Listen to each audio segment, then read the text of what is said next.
Donald Trump continues to slide in the polls with literally everybody. I mean, this dude barely got across the finish line. He got the popular vote this go round. But, it's not like he won by tens of millions of votes. This was not a landslide at all. He got no mandate. And he's losing pretty much everybody who's not a part of his inner core QAnon type base. So, his disapproval rating is at 55%, all-time high. His approval rating is at 36%, all-time low. He's losing popularity with the youth vote. He is losing when it comes to how people feel their sentiments on his handling of the economy, his handling on foreign policy, his handling on tariffs. All of that he's underwater with. And now he is completely down with Latinos. And he had made some pretty big gains with this community, but 70% of U.S. Latinos disapprove of Trump performance. And again, the Republican Party just got absolutely slaughtered in these recent elections. And so this is just not a good sign for the midterms or the 2028 presidency, because the presidential election, rather, because, as we talk about often, Donald Trump is the entire identity and brand of the Republican establishment. Everything about the Republican Party is about one individual. And even if Donald Trump wasn't a completely useless con artist, psychopath, narcissist, just failure, that still would not be a good position to pit an entire organization on, because when that one individual, resigns or runs out of time or passes away, what are you going to do? But since the whole apparatus not only is about one man, it's about a complete clown.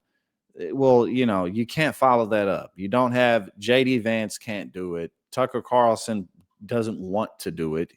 None of these people can do it.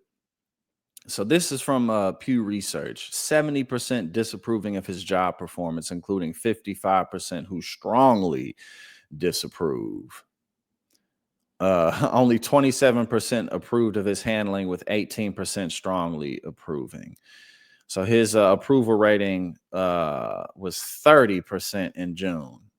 It fell from 36%. So these numbers are absolutely devastating. I mean, all of his polling. And of course, he goes and he's always talking about how he's doing better than ever before. He's doing polling better than ever, which of course is not true. But let's go ahead and go to Truth Social and see what he had to say about his most recent polling. He says, "I've just gotten the highest poll numbers of my political career." I don't know why he put quotations around political career, I guess, to symbolize. And this is from the 22nd.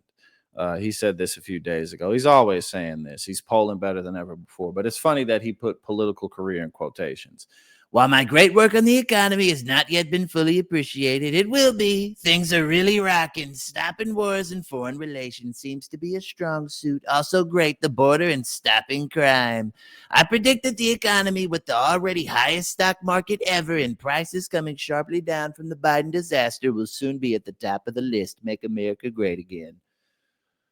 Of course, he has the lowest polling numbers that he's ever had, not the highest.